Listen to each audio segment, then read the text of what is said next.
Dear Nobody, it's been 3 weeks in San Diego, and Elias is missing. Yep, you read that right. The mysterious Mr. King vanished without a trace 24 hours after we got back from his dad's.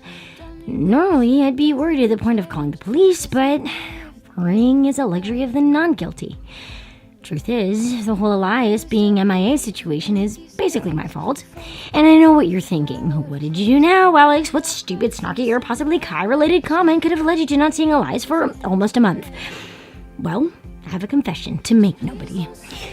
I'm a snoop, a cat burglar, a nosy Nancy, and now my nosy tendencies probably have resulted in a missing person. So you're probably wondering what happened. The good news is, I've finished all my homework for the week, so I actually have time to write and talk to you. So sit down and grab a blanket because this is where things get interesting. Let's rewind back to the part where Elias and I fell asleep together on a beach.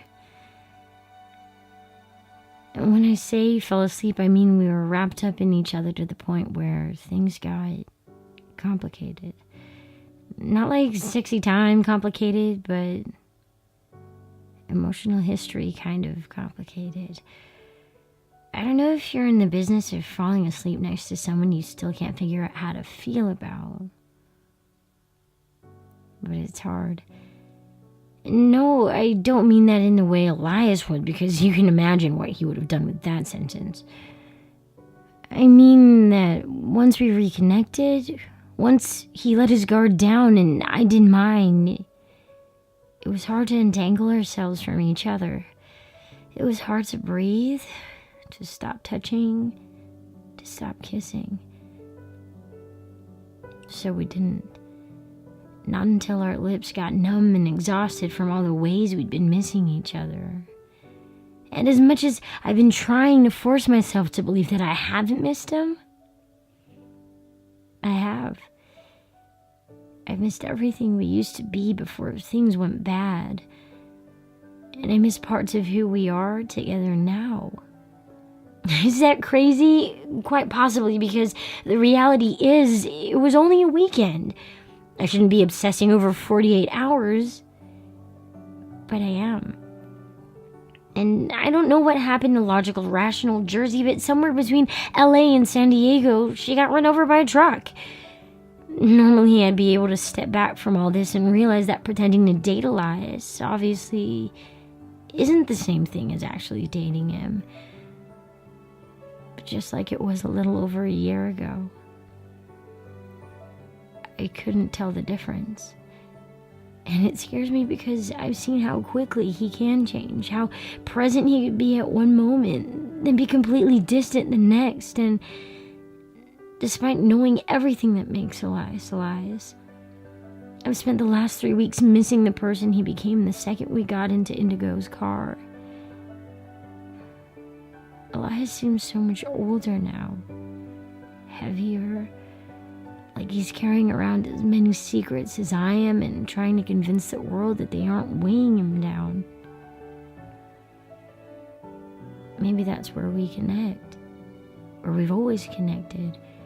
We keep sadness hidden under our skin in the same ways. But what makes Elias is that he allows me to.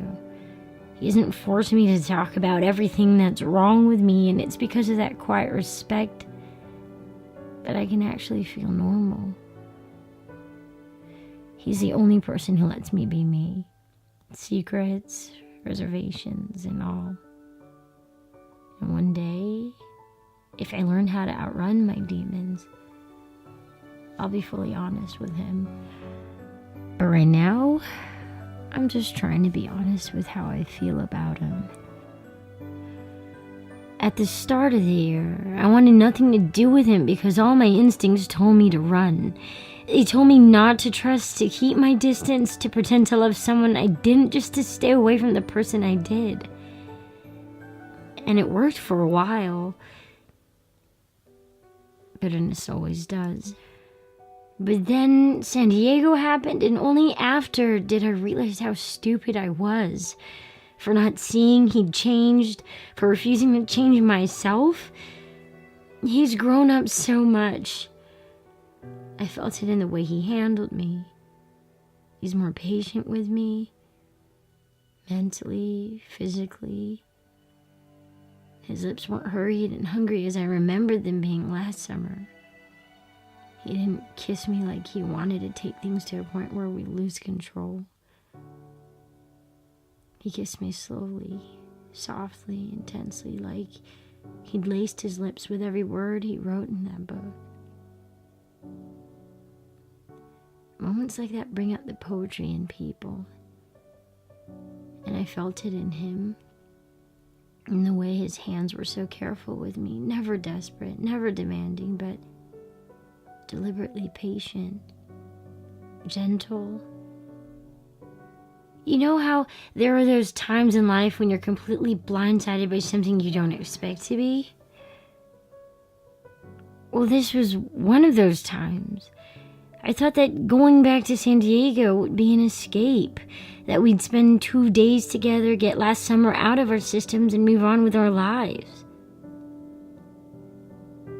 But that's not what happened. What happened was me coming to realize that despite our history, I'm less over things between us than I thought I'd be. I could get over someone who purposely left me after taking my virginity. I could get over someone who was using me until he found someone else to fill my place.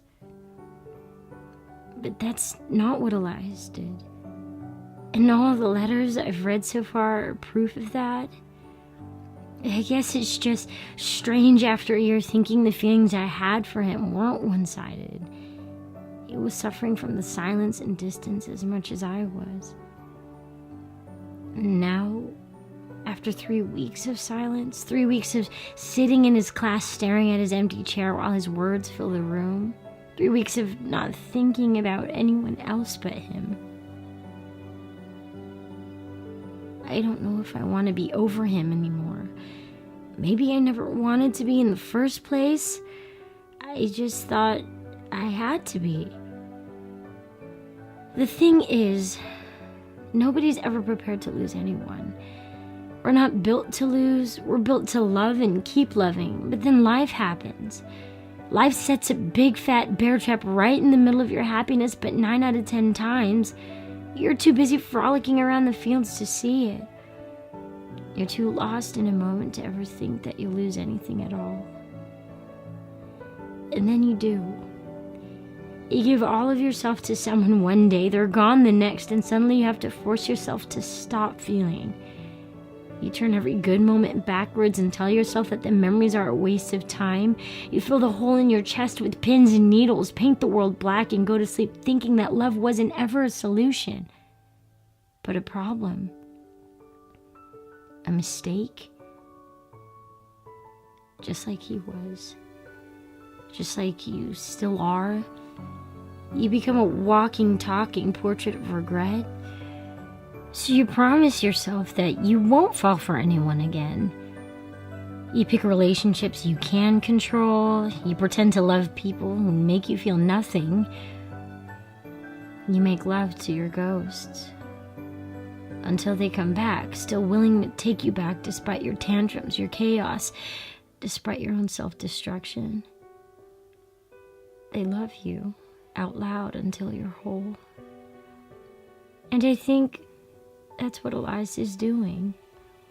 Honestly, earnestly. And it's taken me a long time to believe in that. In him. But I'd be stupid not to. He showed up with his heart in his hands, holding a book that breaks me every time I read it, looking and acting like the man he's meant to be. But it scares me. I'm scared every time he looks at me. Of everything he makes me feel. Of falling into the kind of love I know he'll give me because I'm already there. I'm falling for the one person who terrifies me the most, and what's worse is There's nothing I can do to stop it. I'm out of control. I'm spiraling. I'm a complete mess, and it only took 3 weeks without him to realize how necessary being with him is. I just hope I'm not the reason he's gone.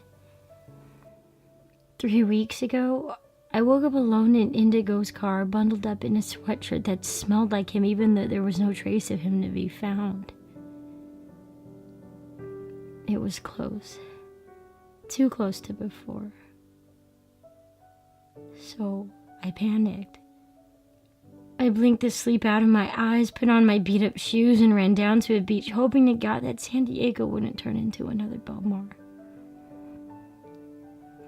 That day is still in my veins, hiding in the places nobody sees, kicking around in my memories, stealing the air out of my lungs.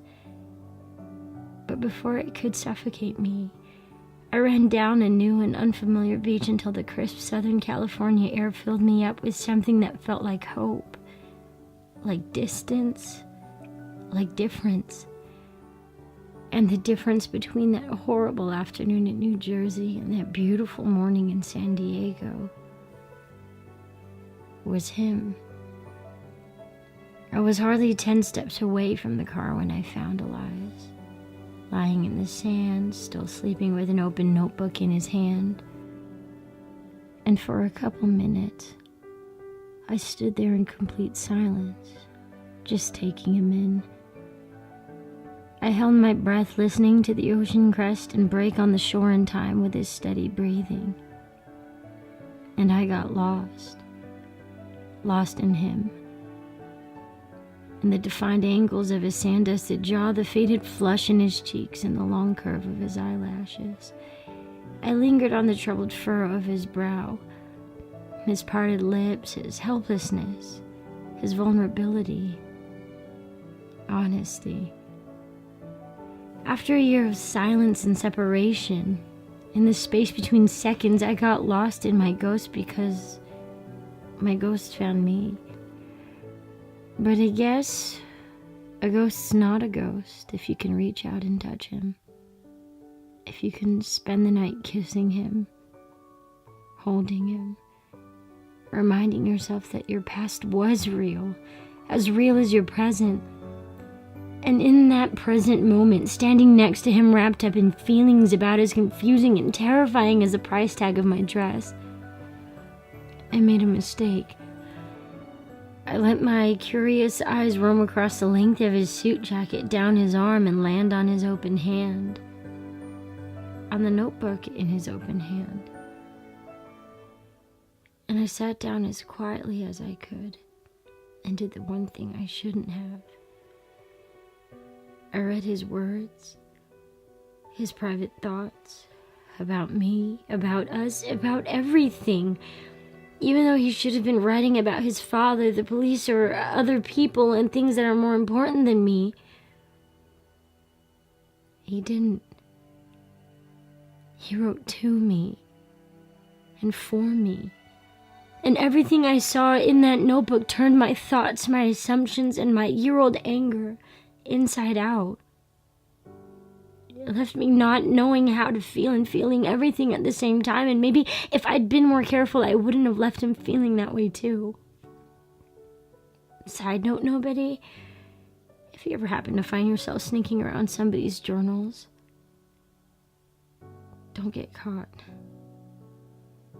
Because I did. As soon as I finished reading everything, I started crying, hysterically. Before that moment, I thought I was the kind of person who could cry quietly because I always had before. But apparently the fates were out to screw me that morning. To make matters worse, I made a second awful discovery. I'm not just an ugly crier. I'm a loud crier, and Elias woke up to me sobbing big fat Niagara Falls level tears all over his formerly clean notebook.